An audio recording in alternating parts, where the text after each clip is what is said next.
So today, I'd like to talk to you about something near and dear to my heart: commercials. I fucking hate them. Like, I came back from vacation and I turned on the TV and I could barely hear that stupid commercial. Now, I don't know if you've ever been in somebody's household, but I doubt that you're going to ever ask them to be quiet so you can hear the commercial. Like, usually the commercials are bad. And secondly, they're already too goddamn loud. I mean, they remind me of a senior citizen with a hearing problem. Hey, honey, did you finger your prick? No, Grandma, I pricked my finger. So I saw this infomercial for a Miracle Ear, and it's a listening device so you can hear better. Man, I could have used that commercial to listen to another commercial. Now, wouldn't that be ironic? Alanis Morissette could write another lyric. So I want to present to you my top 10 most annoying commercials. Number one is the Uber commercial. This guy comes on, he's the new CEO of the company, and he says he's made changes to the company. But I wonder if they made changes to the way they screen their drivers.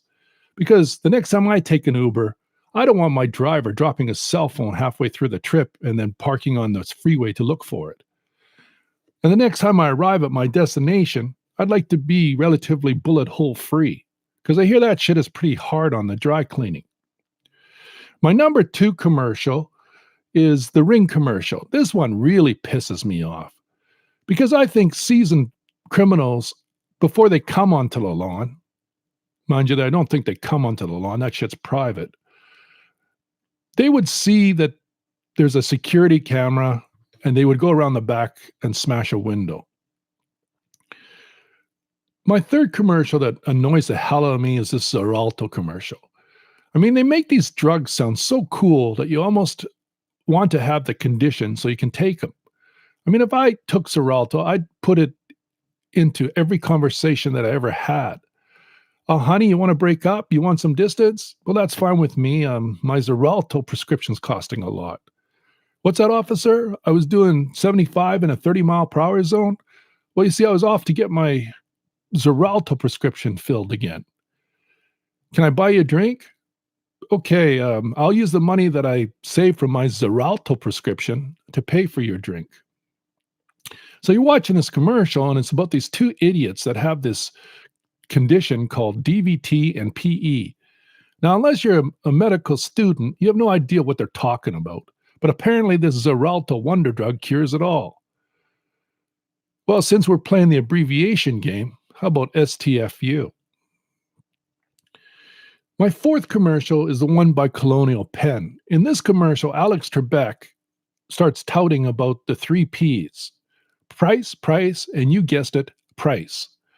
Well, even though I'm not a math major, I still think it's only one P. And since Alex Trebek, the Jeopardy host, likes to have his answers in the form of a question, my answer would be, what is a new brain for 3,000? And maybe your Colonial Penn Life sponsors could pay for it. This other commercial that irks me is the one with reverse mortgage.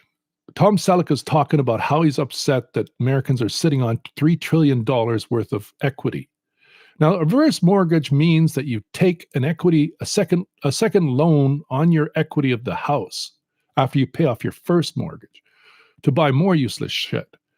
So I'm supposed to take a second loan after I pay off my first mortgage to buy more useless shit, so this company can repossess my home and the useless shit, so I have nothing to leave to my kids? Sign me up.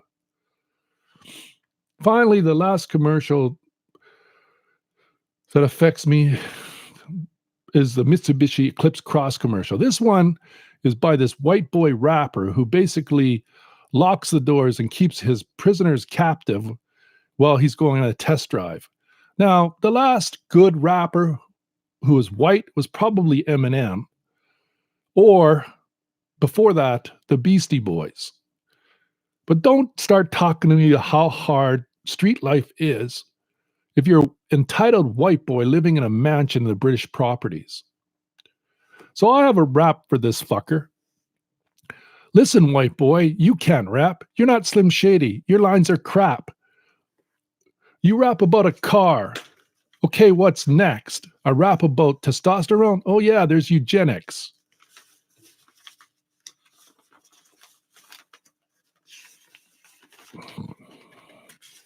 I forgot.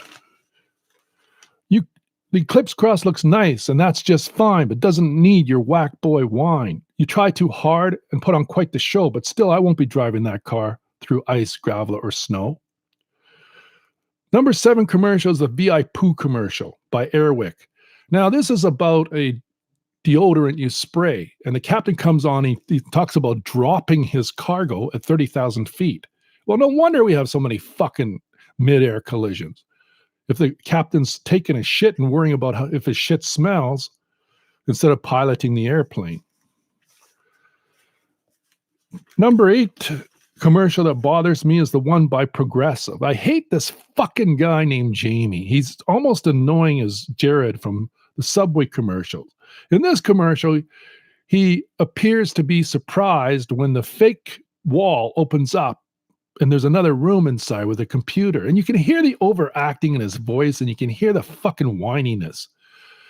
And then his mother drops down from the ceiling and he's all fake surprised. I just wish the floor would open up and swallow him whole. Finally, there's this Honda commercial. It's based on their kindness program. What do they do to be kind? They offer ramen for a year to a college student.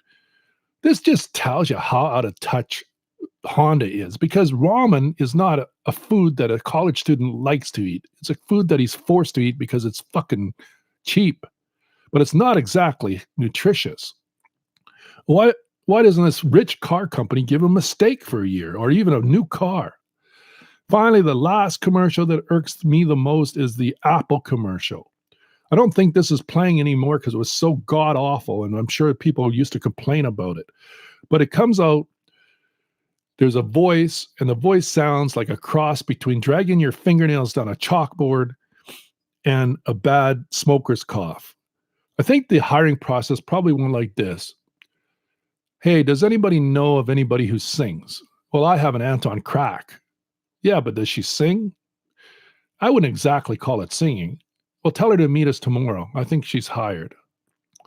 Listen up when I tell a story. Thank you.